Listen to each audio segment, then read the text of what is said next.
우리 옆에 계신 분과 이렇게 한번 인사하겠습니다. 우리 사랑합니다, 축복합니다 인사하겠습니다. 사랑합니다, 축복합니다. 가을비가 이렇게 내리고 있는데 이 비를 통해서 그동안의 무더위가 깨끗이 또 씻겨 나갔으면 좋겠습니다. 오늘 또 흐르는 비처럼 우리의 삶 가운데 하나님의 축복이 가득 넘치는 그러한 귀한 은혜가 있게 되길 간절히 소망합니다.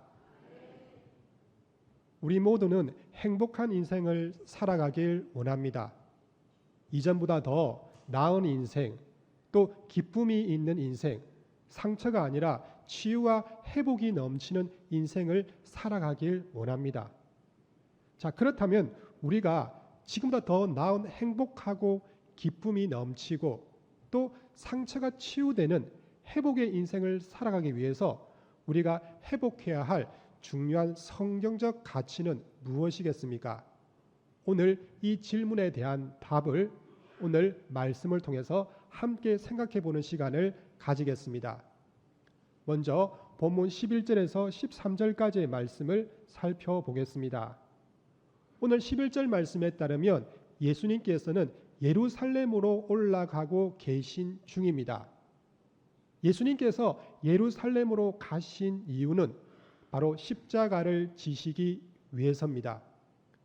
그런데 예수님께서 방향을 바꾸셔서 사마리아와 갈릴리 사이에 있는 한 마을로 들어가셨습니다. 그러자 10명의 나병 환자가 나와서 예수님께 자신의 병을 고쳐달라고 도움을 요청합니다. 우리 예수님께서 십자가를 앞두고 힘든 상황 속에서도 나병 환자촌을 찾은 이유가 무엇입니까? 바로 예수님께서 나병 환자를 사랑하셔서 그를 고쳐주시기 위함입니다. 이 나병은 오늘날 한센병이라고 불리는 병입니다. 살점이 썩고 문드러지고 떨어지는 그러한 무서운 전염성을 가진 병입니다. 그래서 당시 많은 사람들은 이 나병 환자를 하나님의 저주받은 사람이라고 생각했습니다. 그래서 이들은 공동체나 가족으로부터 격리되어서 따로 나병 환자촌에서 생활하게 되었습니다. 예수님께서 힘들고 어려운 상황 속에서도 이 나병 환자들을 방문하신 이유에서 그런 그의 발걸음에서 우리는 예수 그리스도의 그런 기쁘신 사랑을 느낄 수 있습니다. 우리가 한 해 한 해 시간이 지나고 나이가 들어가면서 우리는 점점 삶의 연륜이 쌓이고 지혜가 쌓일 때가 많습니다. 그런데 한 해 한 해 지나갈수록 우리의 몸이 약해지고 덩달아 마음이 약해지는 것을 느낄 때가 많습니다. 누군가 나에게 우스갯소리로 별것 아닌 이야기를 듣고 나서 마음 가운데 상처를 받기도 하고 밤새도록 그 이야기가 내 마음 가운데 남기도 합니다. 혹시 우리 교우들 가운데서는 가을을 타시는 분이 계신지 모르겠습니다.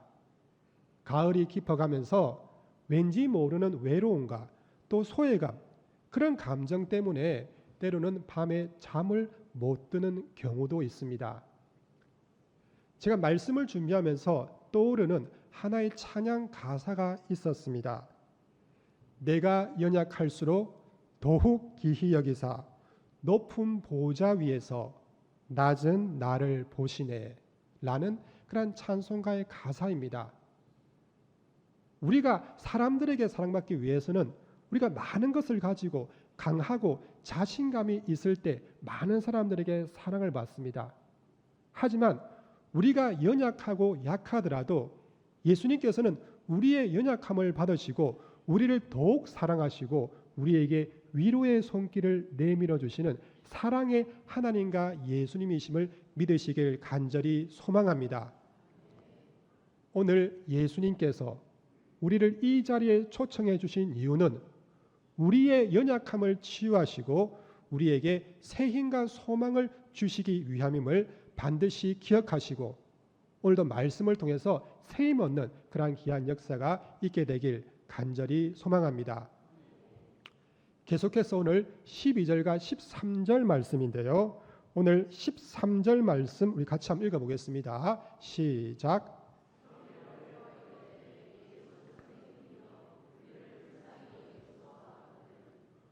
오늘 13절 말씀에 따르면 자신의 병을 고치고자 하는 나병 환자의 간절함을 느낄 수 있습니다. 그런데 나병 환자가 예수님께 가까이 가지 않고 멀리 서서 예수님께 부르짖었던 이유가 무엇입니까? 그것은 당시의 율법 규정 때문입니다. 당시의 율법에 따르면 나병은 전염성이 있었기 때문에 나병 환자는 다른 사람 가까이 갈 수가 없었습니다.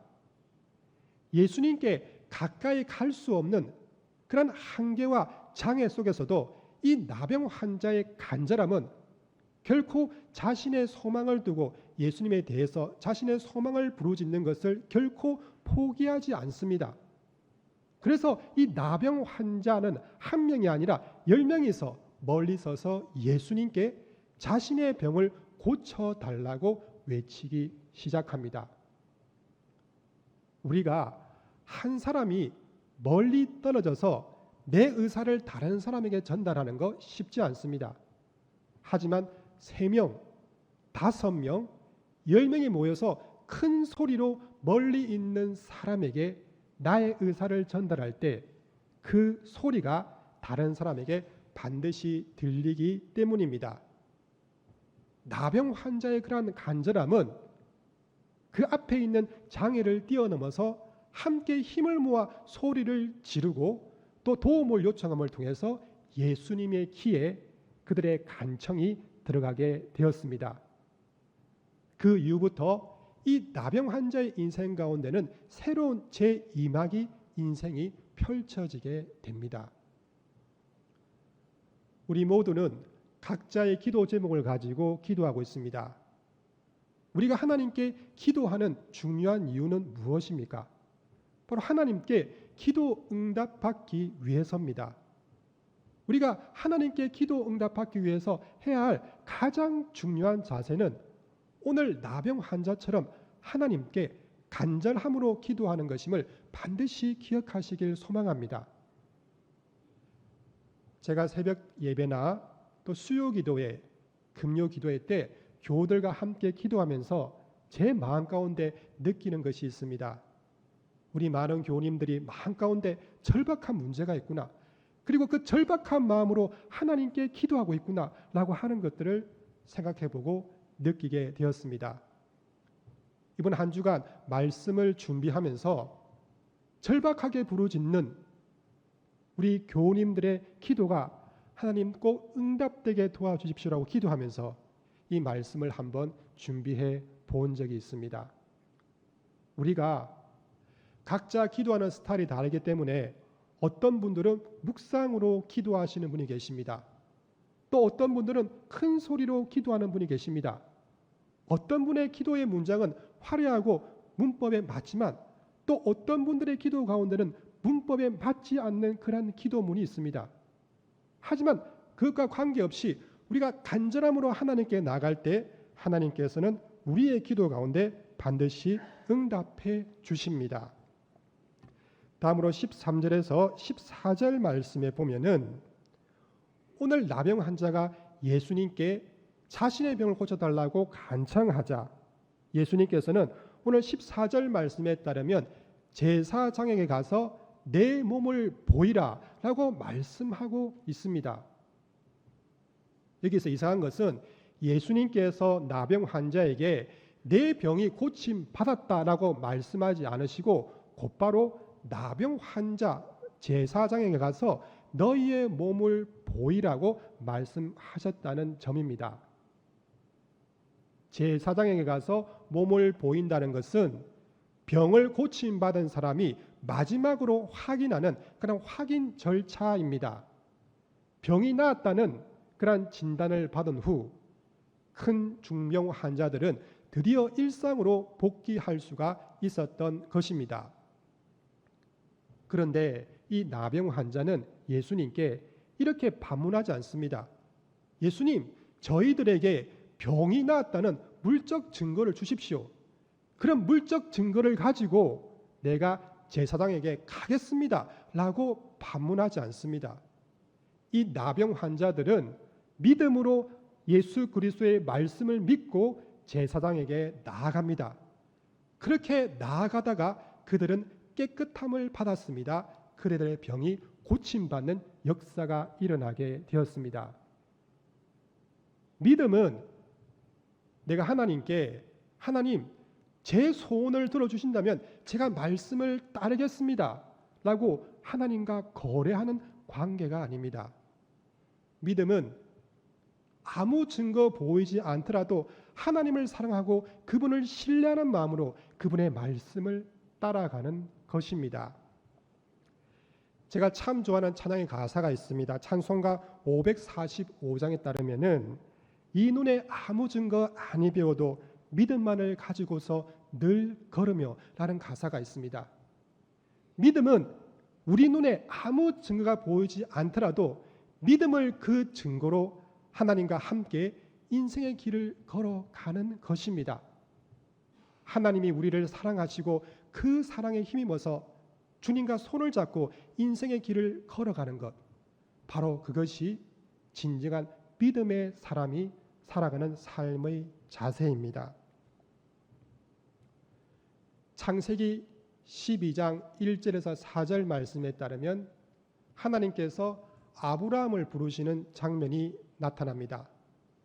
하나님께서 아브라함에게 내 본토 친척 아비의 집을 떠나서 내가 내게 지시하는 땅으로 가라. 그렇게 할 때 내가 많은 사람의 시조가 될 것이고 복의 근원이 될 것이다 라고 약속하셨습니다. 그때 이 아브라함은 하나님께 이렇게 요구하지 않습니다. 하나님, 그 말씀 진짜 맞습니까? 그 말씀이 진짜라는 그러한 증거를 보여주십시오 라고 요구하지 않습니다. 아브라함은 아무런 증거 없이 주님의 약속을 믿고 바로 약속의 땅을 향해서 나아갔습니다. 그 결과 아브라함은 하나님께 많은 사람의 시조가 되었고 또 복의 근원이 되는 약속의 성취를 선물로 받았습니다. 오늘 10명의 나병 환자는 믿음으로 병 고침을 받게 되었습니다. 그런데 오늘 후반부의 말씀 중에서 이제 15절부터 시작해서 정말 그 이후의 메시지들은 정말 예수님께서 우리에게 주시고자 하는 중요한 메시지가 들어 있습니다. 먼저 15절 말씀을 보겠는데요. 우리 15절 말씀 같이 한번 읽어보겠습니다. 시작.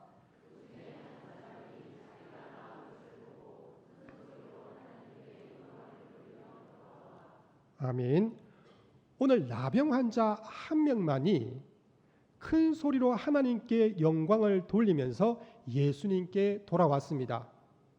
그럼 9명의 나병 환자는 과연 어디로 갔을까요? 아마 그들은 각각 자신이 원하는 길로 갔을 것입니다. 어떤 사람은 사랑하는 가족을 만나기 위해서 집으로 갔을 것입니다. 어떤 사람은 친구를 만나기 위해서 돌아갔을 것입니다.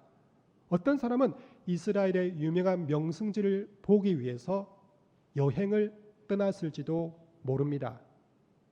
그런데 단 한 명의 사마리아인 나병 환자만이 하나님께 큰 소리로 영광을 돌리며 자신의 길이 아니라 예수님께 그의 발걸음을 향하는 모습을 볼 수 있습니다. 우리는 교회에서 하나님께 영광을 돌린다라는 말을 참으로 많이 듣습니다. 그런데 하나님께 영광 돌린다는 것이 무슨 이야기입니까? 라고 물었을 때 쉽게 대답하기 힘들 때가 있습니다.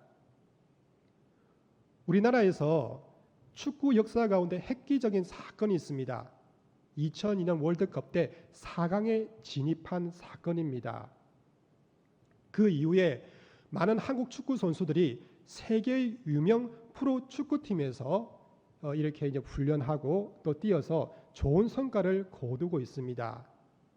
한국 축구가 이렇게 큰 변화를 이루었던 중요한 출발점은 1983년도 한국 프로축구팀의 출범과 관련이 있습니다. 그때 첫 해에 우승했던 팀이 있는데 바로 할렐루야 축구팀이라는 팀이었습니다. 이 팀의 창설 목적은 그 명칭대로 축구를 통해서 하나님께 영광 돌리고 선교하기 위해서입니다. 그래서 이 축구팀에 소속된 선수들은 열심히 뛰다가 골을 넣을 때 바로 그 자리에 무릎을 꿇고 기도했습니다. 하나님께 영광 돌린다는 것이 과연 무엇입니까? 축구팀의 선수들처럼 하나님께서 우리에게 승리를 주셨을 때 그것이 내 힘이 아니라 하나님의 능력입니다라고 고백하고 감사 기도하는 것, 이것이 바로 하나님께 영광 돌리는 것입니다. 또 다른 하나님께 영광 돌리는 길이 있습니다. 내가 삶의 현장에서 그리스도인다운 신실한 삶을 살아감을 통해서 많은 사람들에게 삶의 모범을 보여주는 것, 이것도 하나님께 영광을 돌리는 것입니다. 그런데 하나님께 영광 돌리는 가장 중요한 방법이 있습니다. 바로 하나님께 감사를 표현하는 것입니다. 작은 일에도 감사하며 좋은 일이 있을 때뿐만 아니라 때로는 원치 않는 상황과 고난 가운데서도 하나님께 감사하며 나아가는 것, 이것이 바로 하나님께 영광 돌리는 가장 중요한 길임을 믿으시길 소망합니다. 오늘 16절 말씀에 따르면 한 사마리아 사람이 예수님께 감사를 표현하는데요. 우리 같이 한번 16절 말씀을 읽어보겠습니다. 시작.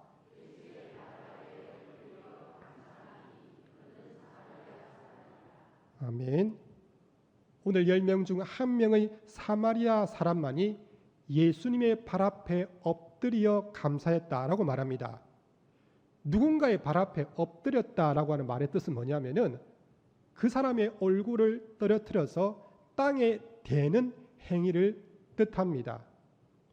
그 뜻은 이 나병 환자가 예수님께 최고의 존경과 감사를 표현하는 행위라고 할 수 있습니다. 우리가 흔히 감사라는 말의 뜻에 대해서 정확하게 그 의미를 모를 때가 있는데요. 이 감사를 한자어로 풀이해 보면 그 감사의 뜻을 정확하게 알 수 있습니다. 감사할 때 감자는 느낄 감자입니다. 사자는 살해하다 할 때 사자입니다.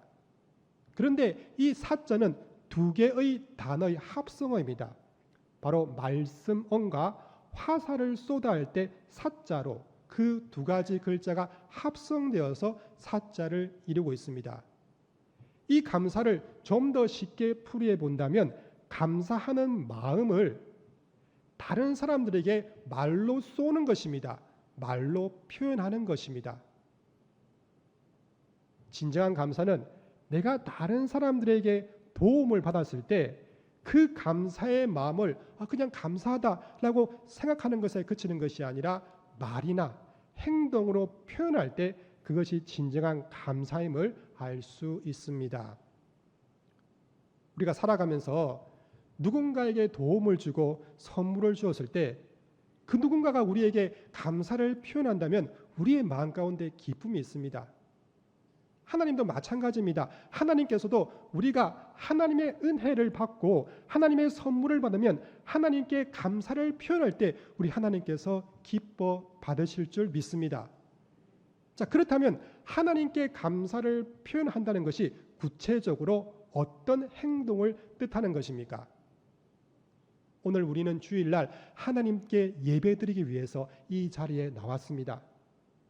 우리가 감사함으로 자원함으로 하나님께 기쁨으로 예배드리는 것, 하나님께서 기뻐 받으시는 감사의 표현입니다. 오늘 우리는 각자의 사명과 직분을 가지고 이 자리에 나왔습니다.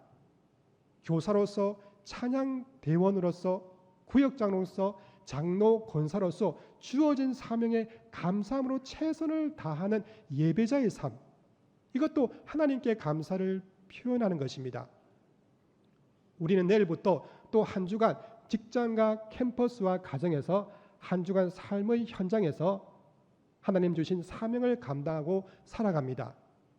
하나님께 감사함으로 주어진 사명에 최선을 다하는 삶이야말로 하나님께서 기뻐 받으시는 감사의 표현임을 기억하시길 소망합니다. 바로 하나님께서는 우리가 주일뿐만 아니라 삶의 현장에서 삶의 참된 예배자로 살아갈 때 그것을 기뻐 받으시고 그것을 참된 예물로 받으신다는 것입니다. 계속해서 17절에서 이 18절 말씀에 따르면은 예수님께서는 감사의 인사를 하러 온 한 명의 나병 환자에게 이렇게 묻습니다. 나머지 9명은 다 어디 갔느냐? 왜 너 한 사람만 감사의 인사를 하러 온 것이냐? 라고 묻고 있습니다. 그 9은 다 어디로 갔는가? 저는 이 구절을 보면서 뭔가 알 수 없는 예수님의 안타까운 마음을 느끼게 됩니다. 감사로 오지 않았던 9명의 나병 환자에 대한 그런 안타까운 마음이 이 말씀을 보면서 제 마음 가운데 와 닿는 것을 느끼게 되었습니다. 자, 그렇다면 예수님께서는 왜 이 9명에 대해서 안타까운 마음을 가지고 계신가요? 감사를 표현하지 않아서 단순히 서운한 감정이었을까요? 그 말씀을 묵상하면서 오늘 저는 19절 말씀에서 그 답을 찾게 되었습니다. 19절 말씀 우리 같이 읽어보겠습니다. 시작.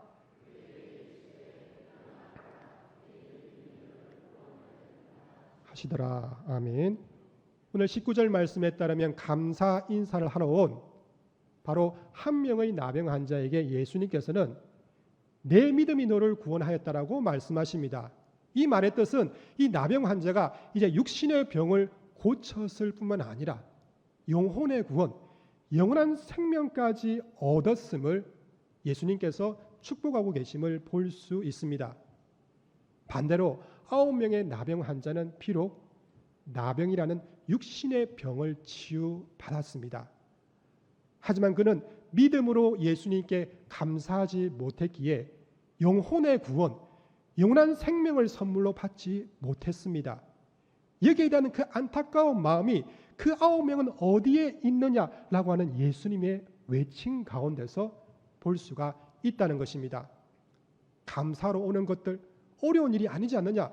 너희들이 믿음으로 감사했다면 너희들이 영원한 생명을 구원으로 받았을 것인데 그 안타까운 예수님의 외침이 이 말씀을 묵상하면서 제 마음 가운데 와 닿는 것을 느끼게 되었습니다. 제가 이 말씀을 준비하면서 감사라는 제목의 책을 읽은 적이 있습니다. 그 책의 내용 가운데 제 마음에 와 닿는 구절이 있었습니다. 바로 그것은 감사는 더 큰 감사를 낳습니다 라는 구절입니다. 정말 그렇습니다. 오늘 19절 말씀처럼 한 사마리아인은 육신의 병을 치유받았습니다. 하지만 그가 예수님께 믿음으로 감사한 결과 그는 영혼의 구원이라는 육신의 병을 치유받은 것보다 더 큰 영혼의 구원, 영원한 생명을 얻었다는 더 큰 감사를 예수님께 선물로 받았던 것입니다. 감사에는 소극적 감사가 있고 적극적인 감사가 있습니다. 소극적인 감사는 무엇입니까? 우리가 기도가 응답되었을 때, 우리 인생이 형통해질 때, 우리에게 좋은 일이 있을 때 감사하는 것입니다. 하지만 적극적인 감사는 좋은 일이 있을 때뿐만 아니라 나에게 힘든 일이 있고 고난이 오고 또 기도의 응답을 받지 못했을 때도 그럼에도 불구하고 하나님께 감사로 감사의 예배로 나아가는 것, 이것이 바로 적극적 감사라고 할 수 있습니다. 한 책에서 한 교우님의 간증을 읽은 적이 있습니다. 이 교우님은 참 소심한 성격의 소유자였습니다. 작은 어려움에 낙심하고 또 소망을 잃고 또 우울증에 빠져서 살아갔던 분이셨습니다. 그런데 그분에게 병원에 가서 진단을 받았는데 큰 병에 걸렸다는 그러한 진단을 받게 됩니다. 그때 이 성도의 마음 가운데 크게 마음이 무너지고 낙심해서 정말 그 자리에서 일어나지 못하는 그러한 큰 낙심을 경험했습니다. 그러다가 그가 한 가지 결단한 것이 있습니다. 더 이상 이렇게 나약하게 넘어지면서 상처 가운데서 살아서는 안 되겠다. 이제부터 내가 하나님께 감사를 표현하겠다. 힘들 때나 좋을 때나 관계없이 하나님께 감사로 나아가자라고 결단하고 날마다 감사를 선포하고 그것을 감사 노트에 적기 시작했습니다. 감사 노트를 한 권, 두 권, 세 권째 쓰면서 그의 마음 가운데는 변화가 나타났습니다.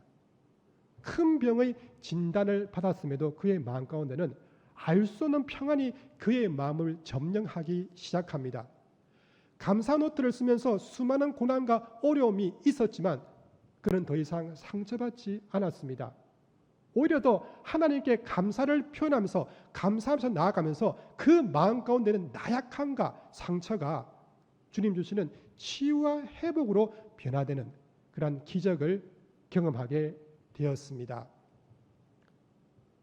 요즘 우리 한국 교회와 한국 사회의 중요한 이슈를 되는 한 단어를 표현하자면 바로 치유와 회복이라는 단어입니다. 이 치유와 회복이라는 단어를 가지고 세미나도 많이 하고 찬양 집회도 많이 하고 또 부흥회도 참으로 많이 하고 있습니다. 우리가 어떻게 하면 과거의 상처로부터 자유로워질 수가 있고 치유와 회복을 받을 수 있겠습니까? 내 상황이 점점 좋아지면 내가 원하는 소원이 이루어진다면 그렇지 않습니다. 그것은 일시적인 것에 불과할 뿐입니다. 하지만 우리가 적극적인 감사를 하면서 나아갈 때 내가 좋은 일이 있을 때뿐만 아니라 나에게 원치 않는 상황이 있고 고난이 오고 어려움이 온다 하더라도 우리가 하나님께 감사를 선포하고 감사의 제사를 드리고 그 감사를 글로 쓰고 그 감사를 다른 사람들에게 이야기할 때 그러한 적극적인 감사가 과거의 내 상처의 족쇄로부터 나를 자유케 하심을 우리는 반드시 믿으시길 소망합니다. 그래서 날마다 우리가 자기 전에 하나님께 감사하면서 주무시기 바랍니다. 다른 교우들에게 날마다 감사를 선포하시기 바랍니다. 우리가 예배를 드릴 때 찬양할 때 하나님께 감사의 찬양을 드리시는 우리 교우님들 되시길 간절히 소망합니다. 하반기 전도 축제를 위해서 지금 각 목양별로 또 목양 장로님들을 중심으로 함께 모여서 우리가 함께 기도하고 또 지혜를 모으고 있습니다. 우리가 복음의 능력이 나타나는 성도, 또 우리 감전 교회가 복음의 능력이 나타나는 공동체가 되기 위해서 우리가 회복해야 할 중요한 가치가 있습니다. 바로 그것은 감사입니다. 감사는 내 삶을 변화시키는 가장 강력한 능력이기 때문입니다. 그리고 그 감사는 내 삶을 변화시킬 뿐만 아니라 공동체를 변화시키고 그 감사를 통해서 주변에 믿지 않는 많은 사람들을 생명의 길로 인도하는 강력한 힘이요 원동력임을 우리는 기억하시길 소망합니다. 우리가 지금보다 더 나은 인생, 더 행복한 인생을 살아가기 위해서 우리가 회복해야 할 중요한 가치가 무엇입니까? 바로 그것은 감사를 회복하는 것입니다. 날마다 하나님께 감사의 기도를 하고 감사의 예배를 드리고 감사를 고백하며 나아갈 때 그 감사는 과거의 상처로부터 나를 자유케 하고 나를 새로운 피조물로 새로운 치유와 회복의 인생으로 인생 제2막의 인생으로 새롭게 우리를 초대해 주실 것입니다. 그리고 우리의 감사를 통해서 그 감사의 생명력이 많은 믿지 않는 사람들을 주님께 돌아올 수 있게 만드는 그러한 복음의 능력, 생명의 능력이 될 것입니다. 감사함으로 이러한 축복을 받으시고 이러한 축복을 온 세상에 널리 전파하는 그런 우리 교우님들 되시길 간절히 축복하고 소망합니다. 사랑의 하나님 은혜에 감사드립니다. 하나님이 우리에게 많은 은혜를 허락해 주셨지만 우리는 삶 속에서 하나님의 은혜를 잊어버리고 살았음을 고백합니다. 오늘 말씀을 통해 다시금 잃어버렸던 감사를 회복하게 하시고 하나님께 날마다 감사의 예배로 나아가는 저희들 되길 원합니다. 감사를 통해 삶의 문제가 해결되고 우리의 삶 가운데 치유와 회복의 은혜가 있게 하옵소서. 감사드립니다. 예수님의 이름으로 기도드립니다. 아멘.